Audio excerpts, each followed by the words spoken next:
Oh, there it is. Oh, StreamYard just let me know that I'm live. So now I just need for YouTube to let you know that I'm live. And then we can have people come in here and partake yet another Viper live stream, another episode of VypDrive. And boom, there it is. YouTube has just sent out the notification. So in a minute or two, we should have all the people filing in that want to be a part of today's episode of VypDrive. I think we got yesterday's guest out there, Josh Quinones. I said it right this time. That's right. What's up, Josh? How you doing? I got it right. You let me say it wrong yesterday. I got it right, Mr. Quinones, no doubt.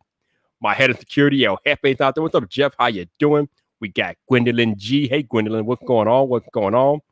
Thank you guys for joining. As always, you guys are always so supportive of me and these podcasts and live streams. So thank you guys. I appreciate it. Oh, we got Marvin Wallace out there too. What's up, Marvin? How you doing? How you doing? All right. So it looks like we got 4 people watching right now. I'll give you all probably another minute or two to file in, and then we'll go ahead and get the party started. Oh, we got my man Evid A out there. What's up, Evid? How you doing, man? What's going on? What is happening? What is going on? What is up? What is up? All right. Like slow. People are being slow today. Either that or they're just tired of me live streaming, which I guess I won't blame them. Woo! Okay. All right, 401. Anybody that wants to come in, they can come in later. We got to go. So, let me get into the introduction, and then let's go to work. Birdman hands rubbing together.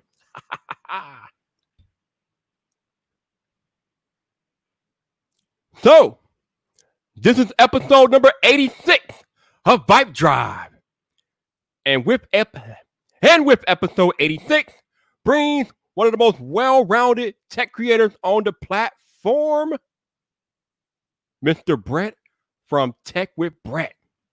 I mean, the man practically does it all, but we'll talk to him in a moment when he comes up next on VypDrive, which starts now. What's up, people? This your boy Viper, the man about tech, and welcome back to another episode of VypDrive. This is the podcast about tech, hosted by the man about tech. And as I just alluded to in my introduction, I have one of the most well-rounded creators on the platform. This dude is practically the Bob Vila of the tech space on YouTube. Let me bring in Mr. Tech with Brett. What's up, man? How you doing? Hey, welcome. So glad to be here, Viper. Thanks so much for having me on. I am doing fantastic. I've never had such an incredible intro in my life, just so you know. I am glad, man. Thank you for the time. I definitely appreciate you.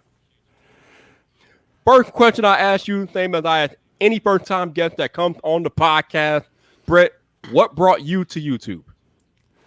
Well, it's a long story. Do you have the time? Oh, we got the time, baby. We got the time. So it actually started, I was going through my history and what did bring me to YouTube. So 9 years ago, if you can remember that long ago, it was a time where I think the iPhone had just come out. Android was just appearing here and there. But I was more interested in the iPad actually at the time. And so the iPad 1 had just come out. This might surprise you, a lot of things I say today, but the iPad had just come out. And I started seeing all these other YouTubers come up. I saw like Austin Evans just doing like all these computer reviews. And I was like, man, I want to do that kind of stuff. I want to just stay at my house and make these videos about these different products. So when the iPad 2 was announced, I was very excited for that product just because it was this brand new tablet generation. Nobody really knew about that. They knew about smartphones and stuff, but I really wanted to get in tablets. So I started a channel, actually not the channel I have now. This was an old channel called Tablet in a Minute. And it's still there, still has only 300 subscribers or something like that. But I didn't have the money at the time. I was a poor college student, just got married, didn't have any money to buy an iPad to make videos about. So I started begging people for money. So I was begging people for $1. I said, hey, if everyone I know gives me $1, I could buy this iPad and it could change my life. So after a few months, I actually got a few $100s given to me. So I was begging people for money. And got a few $100, did a few other things on the side, and I found $500 to go out and buy this iPad 2. So I bought the iPad second generation. I had a Galaxy Nexus that I was using to record videos on, and I started a channel to show people this new type of tablet or new type of product. So what you could do with an iPad, because it's different from a computer and a phone, but what can it really do? So I think my first video was like how to sync your Gmail account to your iPad. And then I started doing little things like that, how to sync your calendar. And so that actually went pretty well and it grew pretty big. And I just wanted to help people. But the problem is my videos were only 1 minute long. So I called it Tablet in a Minute because I wanted to give you information in 1 minute. And if I would have kept going with that, I don't think it would have worked very well because YouTube is now all about watch time. Yeah. So in the end, I actually got hired by a company. You might have heard of this company called Samsung. I was hired by Samsung and I stopped making videos about iPad. There was a little conflict of interest there. Worked for Samsung many years. And I really liked what I did. I went and taught people about the new Samsung phones in the stores. So I went into every cell phone store in the local area, taught them about the new products coming out, and showed them why they should sell it over the iPhone. And eventually, now with YouTube, I wanted to share that with more people. So YouTube allows me to share that with millions of more people instead of just a few people a day. So that's why I really ended up going back to YouTube, started this new channel, Tech with Brett. And then I quit my job at Samsung, and now here I am on YouTube doing what I do, talking all about any products that I can get my hands on, and trying to make as much content as I can. So that explains so much. It explains so much about your channel. All the Samsung content on the channel. Not to say that you are a Samsung creator, but a lot of the content on the channel is Samsung related, and it explains so much that you used to work for Samsung. So yep. Wow. I mean, you know what? When you have these moments of clarity, man, I don't know if you guys listening or watching, when you have those moments of clarity in your actual life and everything just makes sense. That's what I just had right now. It all makes sense. There you go. Checking out his content on his channel, how it's very Samsung heavy and focused. I'm like, and he used to be a Samsung employee, so that's pretty cool. Now, yeah, I'm curious with you having a tech channel and you used to be a Samsung, or you haven't been a Samsung employee in the past, do they remember who you are when it comes time to be invited to these Galaxy events and things like that? Does that work in your favor? They do remember. So it was a few events ago. I was asked to go to the event from the YouTube side as well as an employee. So I've been to some of the events before. Like I remember going to the Note 8 launch event, and that's actually where I met Marquez. And that was really cool. So it was cool to be on that side of the event. A lot of work, hard work.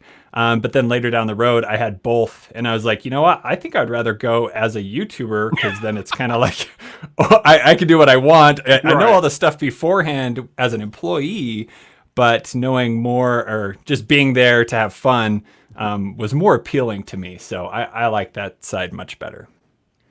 Now, your channel currently has over 200,000 some odd subscribers. I don't know the exact number. Something like that. Obviously, you've been doing YouTube for a long time now. I think you said, 9 years or something at the very least, maybe, or? Yeah, so that's when I started I've been around in the YouTube world. This channel I'm working on now, I've been doing it for constantly about 4 years. Oh, okay. Is kind of how long I've been dedicating everything to building this channel. Now, I remember talking to you 2 years ago on Twitter because something crazy happened with your channel 2 years ago. It was towards the end of the year. I think the summer of 2018, I just started my YouTube channel in 2018, but I've been watching and following your content before I even became a creator. But the summer of 2018, I think you had around 50 some odd thousand subscribers. When 2018 was done, you had over 120,000 subscribers. So in the last half of 2018, the channel just skyrocketed. Is there any one thing or maybe a few things that you could point to what the hell happened? Obviously, we know about the whole end of the year holidays and more people on the platform and things like that. But it has to be more than that as far as having your channel accelerate that rapidly in that short period of time. That's a great question. Looking at the stats, I myself don't really even know what happened, but around the time of the Note 8 and a few other smart home products. So I had been focused a lot on Google Home products, but there was the new, I think did the Google Nest Hub come out then? I think so. And that paired with the Note 8 success, I had a lot of views because of the playlist of content I had. I just didn't have one video about the Note 8. I had 20 videos that you could go and learn all about the Note 8 or about the Google Home. So it was the combination of multiple types of content that I had available. And that holiday season was just very, very good for consumers. You know, there are so many great products available to have, you know? Yeah, I would say that holiday season was more than good for the consumer. It was very good for you and your channel growth. I mean, good Lord. Woo, man. I think I did a contest as well. Like that was the first contest I tried out, and it was a combination of like so many different things. It just wasn't one or the other, but it was all these things piling on top of each other that really helped out. All right, so talk to me, because like I'm hoping one day to get to where you are, but talk to me about being like on the other side of having 100K. Obviously, like I said, in the summer of 2018, I think you were around 50, 60,000. And then once 2018 was done, you were at over 100,000. So talk about that transition. How has like things changed for you in the channel being over 100K? I mean, is it any different, or have you noticed things differently, or talk about that? So the biggest difference I've noticed is I am getting different brands reaching out to me than I did before. You know, before it was just a lot of the same, like people you'd never heard of, where now I'm getting a few more like, oh, hey, I recognize this brand. I don't have to research who they are. I know about them, so I'd be more willing to work with them. But I'm still getting both, you know, a ton of the brands you wouldn't ever work with. But I think the biggest other change was going from, you know, just smaller to a bigger channel is I guess I feel more confident, but then I also have the problem where now I feel like I have to be producing content that applies to all of these people that have said, oh, hey, he makes good content. I want to follow him. And so now it's the battle of, well, what do I upload next? Because there are so many people that I've applied to now, making sure that I'm making something that's relevant to everybody, where it's been a challenge and I've changed some things, and, you know, the views aren't amazing on every video, but every once in a while one will pop up and I'm like, oh, that's what people want to see. Okay, I'll go down that route for a while and then I'll change it a bit here and there. Yeah, we both know YouTube is all about recognizing what the people want, what they're watching, and how long they're watching it, things like that. Luckily, we have the YouTube analytics to help us out with that.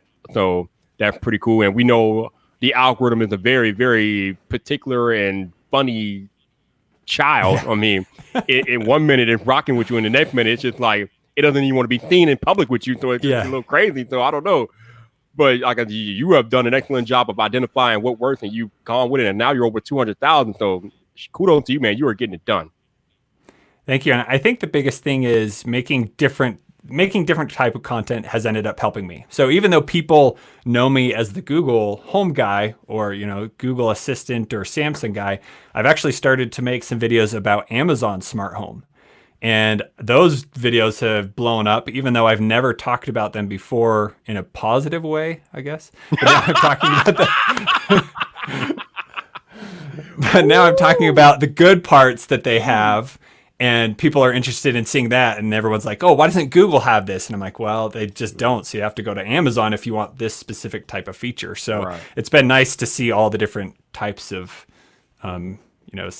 ecosystems out there. So in my introduction, I did call you the Bob Vila of the tech space, because you do a lot of smart home and tech in the home type content and things like that. So how did you start going in that direction with your channel? So before I started all the smart home or the smartphone stuff, I've always been interested in Google. Like I've been a Google fanboy for years and years and years. So I've always liked them. I went from the iPad, an Apple. I liked Apple products and stuff like that, and I transitioned to Android is the only way. It's like iPhone can do things, but Android can do way more. So why not use that? And so in that time period of transitioning to only using Android products, I always loved what Google Assistant could do, or back in the day it was called Google Now. And I had just been waiting for the day until Google released a smart home. Like I saw the Amazon Echo, and it's like, oh, that's pretty cool, but I want to have Google Assistant. And so as soon as the Google Home was released at the end of, is it 2017? That's when I was like, okay, I'm really going to dedicate my time now to making videos about this another brand new platform, like I did with the iPad too. I wanted to do the same thing with smart home stuff. So with the Google Home, it was a perfect opportunity. It came out around my birthday, so I told my wife, "Hey, you need to go get that. I need to make videos today." So for my birthday, she got it for me and left the house and just let me make a video about how to set it up. And then I made another video about 101 things it can do, and that kind of took off my smart home videos, or kind of took off my channel essentially. And then a few months or a few weeks later, I think it was after Christmas that year, I had an email and it looked like a total spam or something like that. But looking at the email a few times, it was directly from an employee at Google. And I was like, whoa, what is this? So they said, hey, we really like what you made about the Google Home. Would you be interested in making more videos like that? And we'll put them on our website if they qualify for the right things. So then I started working with these Google employees, and they said, hey, we'd love to see videos about how to do these things. And if they're good, it's just free promotion for me if they liked them, essentially. So then I started making a ton of Google Home videos, and I really like the Google Home and smart home stuff. And so that's kind of when I started doing that. And then a few of my videos have shown up on Google's Help Center to promote their product. And in turn, it helped me grow a little bit there. So then I've just really loved smart home. At this time, I also just bought a home. So now I actually had a room to do different smart home videos and put in smart switches and test out all kinds of stuff. So that's kind of how I got into smart home. And now that's most of the stuff I'm talking about today. Yeah. Being an Apple person myself, when we talk about smart home stuff, I feel some type of way because Apple is so far behind in the smart home game, I should say. They practically have no presence. I mean, yeah, we have HomeKit, but they're practically doing nothing with it. I mean, they're relying on third parties, and then they're even crippling the third party support for HomeKit. So it's like, oh my goodness. But Amazon with the Echo is just ruling the smart home space right now. Google is trying to catch them, but Amazon's so far ahead. Who knows at this point? But yeah, between Amazon and Google and Samsung, they got the little toe in there a little bit. But between Amazon and Google, they are completely ruling the smart home game right now, man. Yeah, exactly. And it's very interesting because Apple's HomeKit, like I have it on my wife's iPad, just to play with things here and there. And the app itself is really cool. Like there's a lot of cool stuff that I wish would be put in Google and Amazon smart home. But then there's just like no support, and they don't have all the other extra stuff. And I haven't played with it more. I know there's some channels out there dedicated to that kind of stuff, but I like to focus on the other side that I know about and that people are using. Right. Hey, shout out to the 18 of you all that are watching this podcast on the YouTube live. Thank you guys for hanging out. I appreciate it. If you would like to support the podcast monetarily, you do have the option to super chat. It's not required, but anything is greatly appreciated. Also, you also have the option to become a channel member, so you can do that as well if you like. If you don't want YouTube taking 30% of your donation, you can also buy me a coffee. The link is in the description. Again, none of this stuff is required, but anything is greatly appreciated. So thank you guys once again for rocking out with me. For those of you all listening on audio only, thank you for listening to the podcast this week with Brett. If you want to support the podcast, please check the links in the show notes. Everything will be there for you. Also, if you happen to be listening to this podcast on Apple Podcasts, please consider leaving a rating or review as to help more people discover VypDrive. So once again, thank you guys for listening each and every week and rocking out. I see the numbers going up weekly, so I appreciate all of you all. Thank you. Now, Mr. Brett, we got to talk about these things in your ear, man, because the moment you turned the camera on, I was like, whoa, he got the Pixel Buds, the brand new Google Pixel Buds in his ear. So talk to us about how you like those, man. I love most aspects about the Pixel Buds. Here I need to do a review, but I got the Amazon Echo Buds, I got the Galaxy Buds Plus. But right now I've been rocking the Pixel Buds, and I would say that they have the best overall sound quality. Like it's one of those things, you put them in your ear and you're listening to music and there's sounds you never heard before when you're listening to music. I'm like, wait, I never heard that with my other buds. So I'm really, really happy with the overall sound quality of the Pixel Buds. They've pretty much blown me away. But that being said, the one or two things I've had with them is connection issues. So I have right now I'm using, what phone do you think I'm using right now? Just a guess. Well, knowing who you are and what you do, I'm guessing it's some type of Samsung. It's true. I do have the Galaxy S20 Ultra. It has its problems too, but I think, I don't know, maybe there's some Bluetooth problems with it. But I'll have to like reboot my phone for the Pixel Buds to work properly, or sometimes one earbud won't connect. And so, but other than that, when they work great, they work really great. So, but yeah, I'm loving it so far. Sound quality on them for phone calls is really awesome. And then the other problem I do have is they fall out every once in a while. Like I wish there was a slightly bigger size. But yeah, I've really enjoyed them. Ooh, man. Yeah. You know what? I have a pair of AirPods Pro and they haven't fallen out, but they do move around quite a bit depending on what I'm doing at any given time. So Right. I definitely don't like the whole them not being securely fit in your ear. You know, most earbuds, Brett, don't stay in my ear. They don't stay in there securely. The only pair of earbuds that have stayed in my ear securely ever are the original AirPods, the OG. Oh, interesting. Anything else just doesn't stay in my ear securely at all. I don't know. Maybe my ears aren't made for earbuds, but I have never had any major success with earbuds. Do you know what is it like? Just doesn't fit in right, or? I mean, it fits. It's just that I can never like get it in there and keep it in there securely. Like it's just the security is just not there for whatever reason. Huh. Yeah, and that was one thing that I guess the Pixel or Google tried to solve with the Pixel Buds is being able to fit the most amount of ears, which I think they've done. They've done a great job in making them small, but then I think that makes it so they don't fit great if you have bigger ears, which they do fit and they fit well, but I do have to adjust every once in a while. Yeah, no doubt. It sounds like you are enjoying them. I've heard good things because the original Pixel Buds got very negative reviews. So it's nice to see that they made some improvement with the Pixel Buds too. Yeah, overall they have been great. Definitely. So my guest from yesterday, Mr. Josh Quinones, has a question for you, and he wants me to ask you about the Galaxy Home. I got questions myself because I'm wondering where's that brand? Where is it? Where is it? I actually listened to that podcast today. Very good job, Josh and Viper. So the Galaxy Home, it's a funny story. So 2 years ago, when I was at CES, I was there as a Samsung employee, and I was in a booth where we were showing off the Galaxy Home and its integration with their new 8K TVs.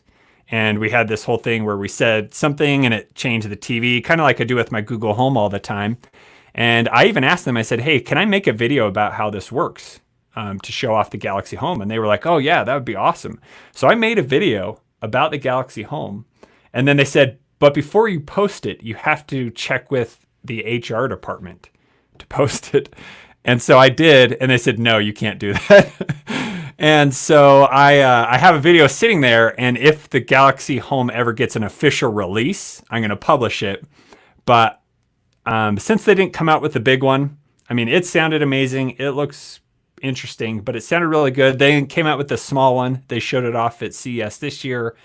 Some people actually got it to review as like just to do like a consumer review before they release it. But we haven't seen it yet, so I don't know. I don't know if it's ever going to happen. I would like to try it, but I'm losing hope that it's going to come out. It has been 3 years. I think whatever hope we have for it, it's pretty much gone at this point. But there have been rumors of a Galaxy Home Mini.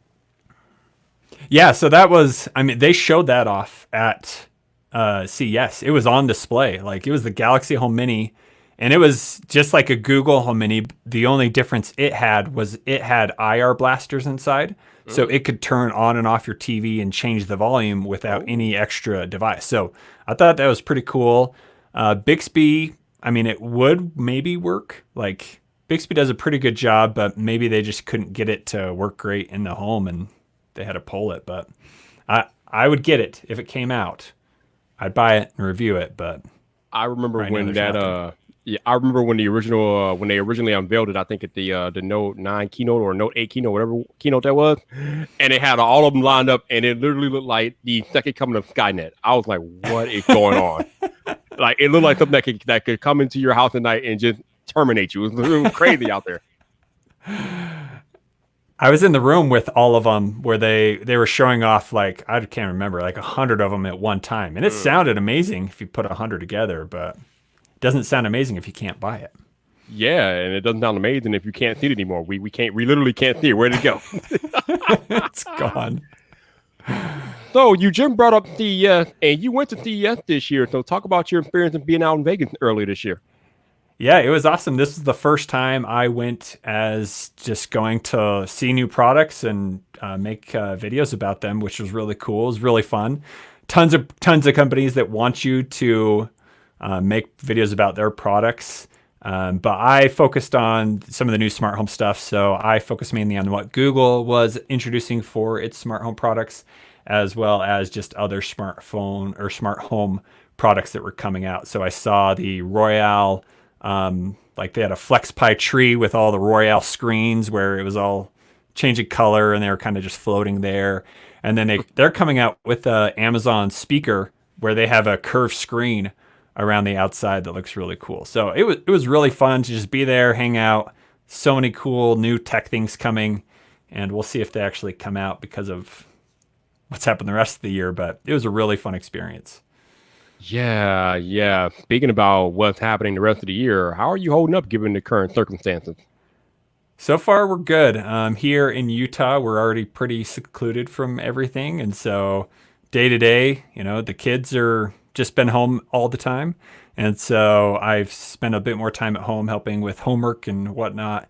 But now school's over. So, summertime for them. And I do have a secluded or a separate space that I go to now where my office is at. So, I can get some work done without them interrupting me throughout the day. So, we're holding up. It's been all right here. Good, good. That's good. I know that's been a big issue for a lot of people that aren't used to working from home right now, trying to deal with the kids and the family being and having being at home and having to trying to establish that separate work environment. So a lot of people are finding that challenging, but it sounds like you got it under control. Yeah, so I actually so I left my old job back in June, and since then I'd been working from home. Kids interrupting me multiple times a day, and it was fun being there. But I realized my productivity was shot. I just wasn't getting anything done. So right before this pandemic happened, I actually moved to an office space where I kind of got that all going before this happened, which was really nice to be able to keep working. Ah, okay, okay. Yeah. Sometimes you gotta get away, man. You gotta have your own Yeah, little space to work. No it's true. doubt. No doubt. Yeah, finding the balance is a little difficult, but once you get it, it's there. It works really well. So let's talk about your area of expertise here. Obviously, you do a lot of smart home content, and you know a lot about smart homes. There's a lot of smart home tech out there right now. I mean, we got light bulbs. I mean, hell, everything. They're making everything smart. We got smart outlet plugs, smart lamps, Yep. smart everything. If there's something that's in your mind that doesn't currently exist in the smart home realm that you would like to see, That is a great question. Um, I don't know. I think they've come out with everything so far. The next thing I want to get into is just making my house a little smarter in what it does, keeping certain rooms cooler or just operating together better because now I have so many different types of smart home products. Getting them to like work in unison with each other is a little difficult because I've tried so many different products. But yeah, right now I can't think of anything new that I want. I'm sure if I sat down and thought about it for a while, I'd come with something. But people are already out there trying to find the most random products you could think of and turning it into a smart home product. it's really strange. I've seen some things that have smart attached to them. I'm just like, you are doing too much. Y'all need to calm Yeah, down. Like, what is really going on, man? It's, yeah, exactly. it's And out of control. Yeah, this week I installed a smart sprinkler system controller in my house. So now I can just ask Google to turn on my sprinkler system. So that's Ah, kind of the newest thing that I have, but that's a really fun integration. It's supposed to eventually save water over time because if it rains, it doesn't need water. So it knows that and it will change its schedule based on the weather, which is kind of cool. So that's something I always wanted and now I have it, but can't really think of any other things that I'd like to see. so being a smart home aficionado, what is your thermostat of choice in your house? Right now, I'm using the Google Nest thermostat. I think it's like the second generation, but it's worked really well. Changes the temperature when I want it to from my phone and from Google, and it automatically changes. So you can set schedules. I think I need to redo it all because it's kind of like still set up from the winter, but it's been a really good thermostat overall. Yeah, I brought the Nest third gen back in 2017, and it was easily one of my favorite tech purchases of that year. I mean, if you all don't have a smart thermostat, you need to invest in one because it is Yeah. well worth your time, and it'll pay itself off over the long run anyway. The Nest thermostat is an amazing device. I love that thing. Yeah, that was one of the first smart home products I got. I said, if we're buying a house, I get to buy the thermostat. So that was kind of like the my little thing I got. So I haven't even done a video about it because I had it before I was doing all this smart home stuff. But I wish I kind of lived in the house for a while and then installed it to see what improvement it made because we've had it since day one in the home pretty much, Mm. and it's worked really well. Yeah, I love my Nest. Love it. I love like when I leave work or when I used to go into the office, I would leave work from for the day and I'd be on my way home. And before I got into my car, I would make sure that the heat was on, especially if it was the wintertime, because I Yeah. don't want to come home to a cold house because obviously when I'm not there, I have it set to echo so it doesn't run the heat when I'm not home. But when you're on the way home, you want the house to be warm when you're on your way back, especially in the Chicago winter. So just hit the little button on the Nest app and boom. Oh God, Right. great, lovely. But Yeah, me that's and you need to awesome. talk about a more serious matter though. Let's do it. We need to talk about a more serious matter. You held it up earlier. I'm going to hold it up now. For the people that are listening on audio only, I'm currently holding up my Samsung Galaxy S20 Ultra. Now, again, as I've said plenty of times on this podcast, this is not a cheap phone. It starts at $1,400 and it comes with a glaring weakness that is just so glaring that it's just almost offensive at this point. The problem is that the main selling point of the Galaxy S20 Ultra is the camera system. Supposed to be a world-class camera system, has a 108 megapixel photos, 100 times zoom, blah blah blah. The problem, Brett, as you well know, given the fact that you have one, is the autofocus did not get the memo. Talk to us about your experience with the S20 Ultra because I know, I mean, you got one of these that's pretty similar to mine with this autofocus. Well, I would 100% agree. While overall it looks to be the best phone, it has had more issues I think than any other Samsung phone that I've had. So the autofocus, I even tweeted at Samsung the other day and I said, "Hey, what is wrong with this?" Like I was trying to take a picture of the tape measure and it was taking a picture of the background like it was super clear 5 feet away but not right in front of where it was, and Mm-hmm. this has happened on multiple occasions trying to take a picture of my kids or whatever, and I go back and it's just like not in focus at all. Mm-mm. And the other problem I have is it won't even take the picture if it's not in focus.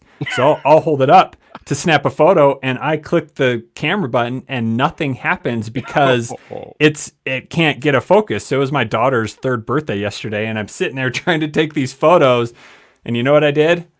What you do? I pulled out my Pixel 4 XL and snapped some photos because it actually would work. Where the Ultra just does not work. So Oh, I don't know. I mean, but it's so unfortunate that we have to do that. But what I do is when the Ultra doesn't do what I want to do, I pull out the iPhone. So I completely agree. We got to pull out the next best thing, man. And especially for Yep. you, you have kids, man. So when you need a picture, you need that picture right away. And if you have a device that Yep. can't get you the picture right away, that's a problem. Yeah, it is. It has been so weird. And every update, like I see a slight improvement, but it's nothing like before. Like I still even here's the problem with today is there's no perfect smartphone, right? So I'm currently carrying three phones with me because my Note, I love the Note, the S Pen, and the camera is amazing on the Note, but the Ultra just can't do it. So I do like the battery life. Like it runs all day for me. But the other day, it also just was freezing. It wouldn't load apps or something like that. And I'm just like, why What? can't this brand new phone compete with last year's phone? Are So, you serious? I don't know. Wow. Yeah. I've like I said, I've had more problems with this than any Samsung phone I've had. Crazy. We got Jimmy and promo in the chat. What's up, Jimmy? The autofocus sucks. Never use the 108 megapixel and never use the 100 zoom. And you're right. Most people won't use any of those features, but at the very core of the functionality of the camera, the autofocus has to work. Most people are pulling out their phones and point, shoot, bam. That's what we expect. That's how it's supposed to work. But for whatever reason, this S20 Ultra did not get the point and shoot memo because, as Brett highlighted, sometimes you just pull it out and you shoot a picture and you look at the picture and what you thought was focused is not focused, it's blurry, or like he said, it doesn't even take the picture. It's like a complete mess, man. Yeah, I really don't know what happened because the Note 10 Plus, like an absolute amazing camera. I had never had one problem with the camera on here. It still works solid. I do like having a zoom, like I don't need 100 times zoom, Right? but I do like having the option to zoom in a little bit more. So hopefully by the Note 20 this year, they figure that stuff out. But yeah, I'm ready to carry one phone. And only one phone. I'm tired of having multiple just for one feature. On my daily basis, I usually carry two phones, but I've gotten this year for whatever reason, I've unexpectedly got more phones than I anticipated this year. I got two TCL phones, I got two iPhones, I got the Samsung phone, and it's just like, yeah, it's a lot. At some point, it just becomes a lot. So I'm with you. It'd be nice to have like one phone that can do it all, but we both know that probably won't ever happen. But it'd be nice to be able to have a device that could do it all. But yeah, it's just this S20 Ultra is so frustrating because on the S20 and S20 Plus models, the autofocus works perfectly. It's great. Yep. So how is it on your most expensive phone, the autofocus is a bunch of monkey crap, but on your non-expensive phones or your less expensive phones, it works perfectly? I don't get it. It literally makes no sense to me. Yeah, I think it is that dual pixel. I don't know. Something about the dual pixel that they had on the old phones just works so much better than the new phones. The other thing, I think I want a fingerprint scanner on the back again or something because I don't like the Samsung Face Unlock doesn't work great, and the fingerprint, I guess I'm just not used to using it yet. Like on the Pixel 4 XL, I love Face Unlock on there. For me, it's instant. In the dark, works perfect. Everything's great, but I'm using my pattern like all the time or pin code just because the other things don't work. So I don't know. I'm still using this. Why am I not using my Pixel as my main phone? I don't know. But I mean, it's hard to put the phone down because it has so many besides the camera, there are other parts of the phone that work great, but the camera is just a glaring weakness in the S20 Ultra. But I agree with you. The in-display fingerprint sensor on the S20 Ultra is I wouldn't say it's slow, but the OnePlus fingerprint sensor is a lot faster. Fingerprint sensors on the back are usually faster. So it's kind of odd because Samsung originally came with the in-display fingerprint sensor last year on the S10. So you would have thought that over a year it would have got better, but no. It's pretty much the same technology. They haven't upgraded the fingerprint sensor, the in-display fingerprint sensor that they use on the S20. And I'm just like, what is going on, Samsung? We need this to be faster because OnePlus devices embarrassed this. And they have an in-display fingerprint sensor, although theirs is optical, and this one is an ultrasonic one. But I mean, this is supposed to be the new technology of the future, and it's just getting beat down by the OnePlus device. So I don't know. Right. Crazy. So, you were just talking about the Note 20 phone, and you were explaining how you were hoping that Samsung would improve the camera on the Note 20. I am not going to hold my breath because normally, at least for the past 2 or 3 years, the cameras have practically been the same on the S line of phones as the Note line of phones. There is some talk that they might be improving the cameras. Hopefully, with the autofocus issue, they do, but I don't know, man. What do you think? I would say that it's probably going to be the same setup. It's going to be the same zoom and all that. Usually that's what they do. They upgrade the S20 line and then add that to the Note. I think by then they may have figured out the software of it. So maybe since it is the second iteration of the same type of cameras, it could be working properly by then.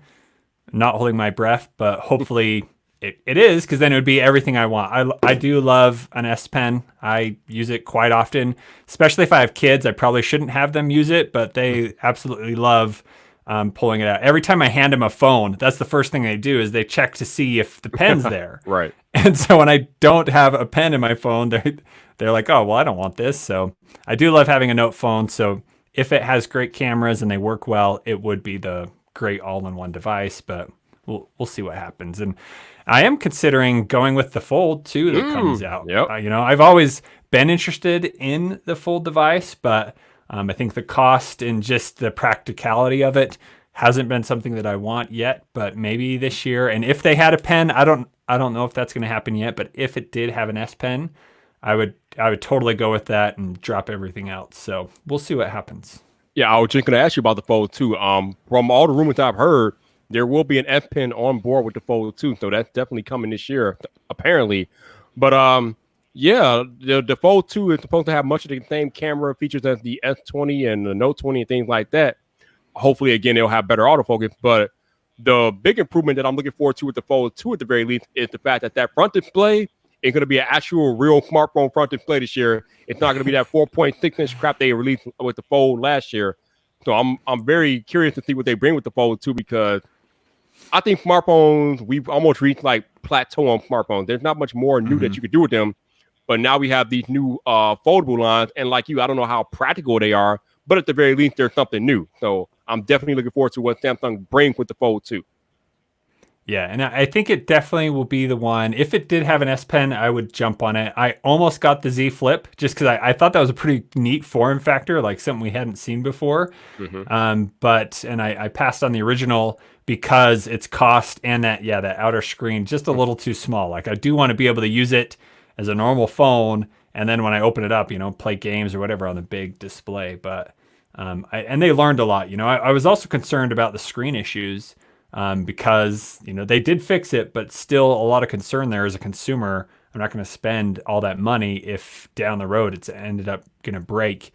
And I have seen on Reddit, I follow a Galaxy Fold Reddit, and every week I see a new person posting that they have dead pixels on their Galaxy Fold. So the Z Flip seemed to improve a lot of that quality of a foldable device. So hopefully we see that in the Fold 2 as well. And that would get me a little more confident about spending that much money on a device that folds.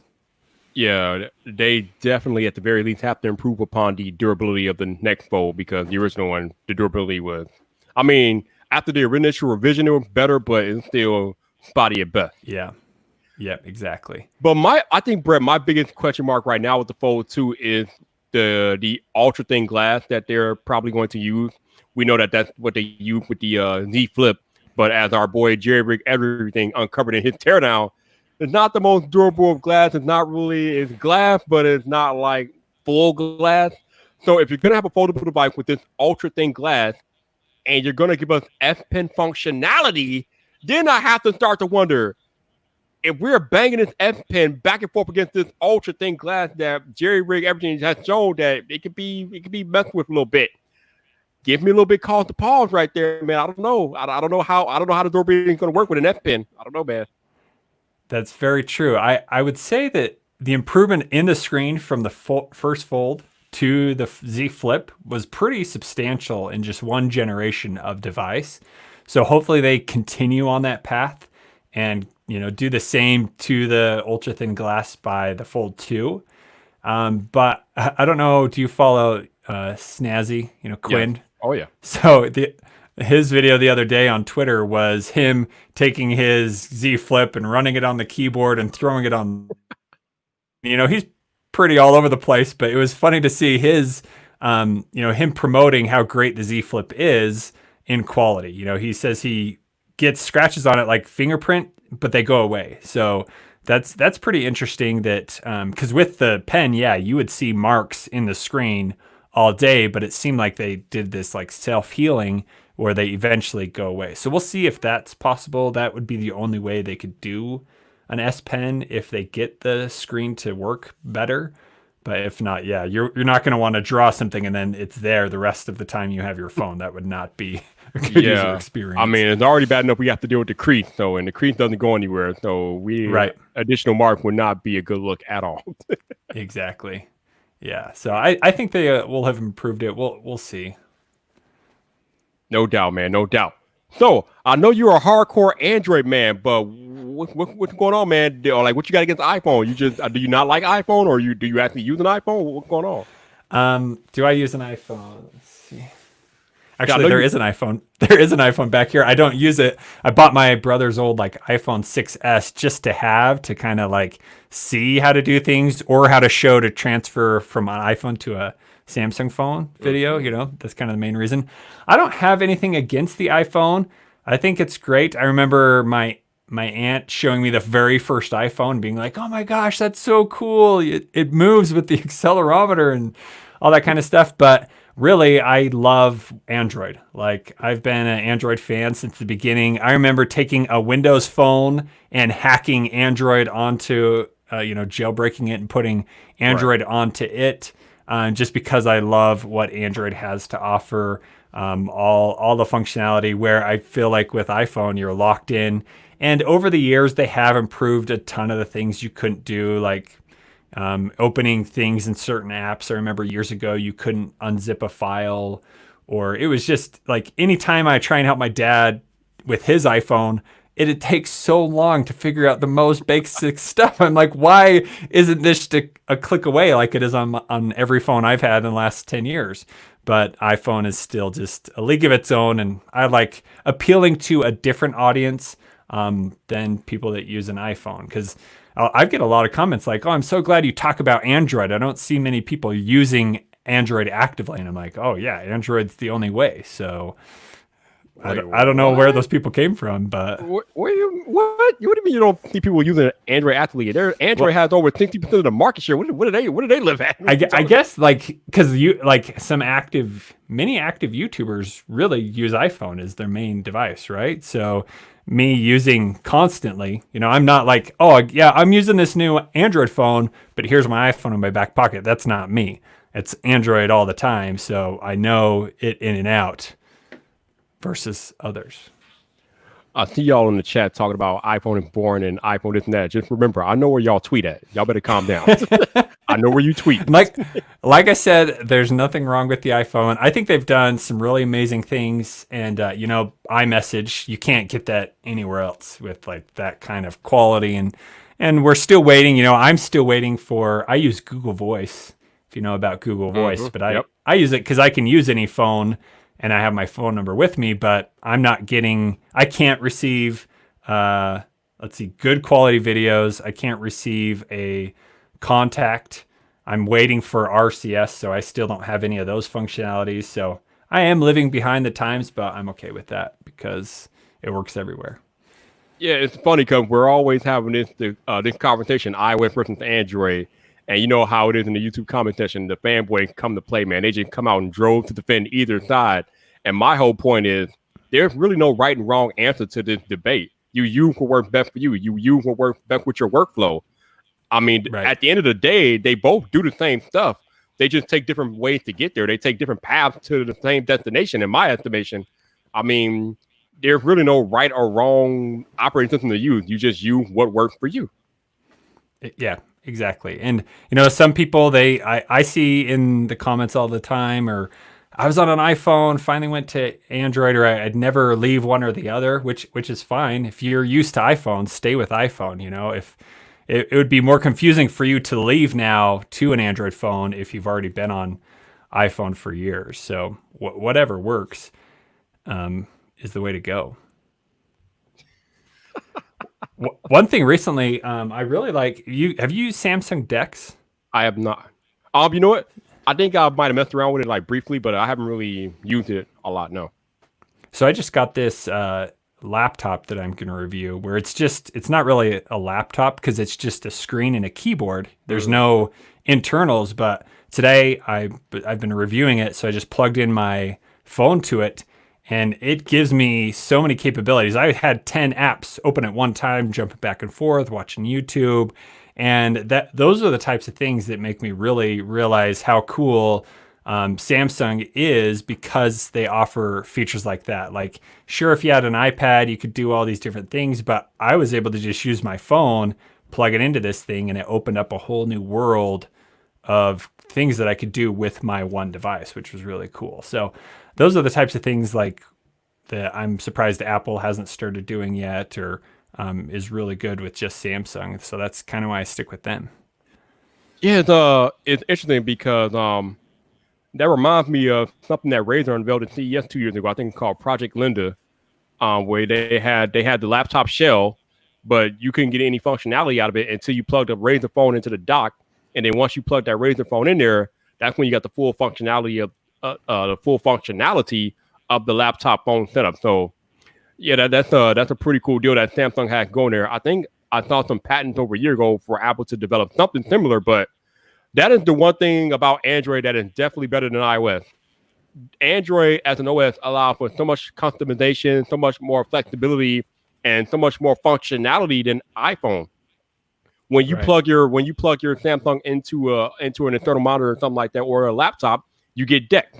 So you have like desktop like functionality from your Samsung device, and the way Android is built and the way the infrastructure of Android is built allows to make that for an easier experience.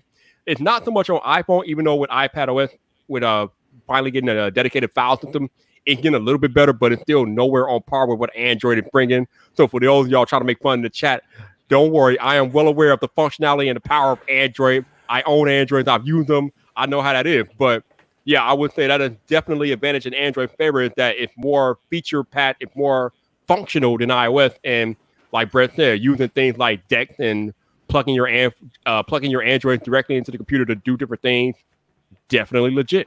Got to give it to him. Oh, what happened? Oh, for those of y'all listening I to audio only, he just messed with Am the I video. still here? Oh, you're here, but your video is gone, man. You're like in Twilight World right now. His whole video just went like red and out of. He's out of there, man. Sorry about that. It's all back. good. There, and he's back. That was funny. That was like a glitch in the Matrix. Yeah, watch out. Oh man. Whoo! Oh my. So before we get out of here, like I said earlier, you were at CES. So what was the most exciting thing that you saw at CES? Oh, why do you have to ask me these hard questions? It wouldn't be a podcast if I asked you baseball question. Come on now. So one of the coolest things, even though this is like an older style of tech, Lenovo came out with a smart frame. So it's like it's just a, the digital picture frames that we used to have. We plug in an SD card, and it will show you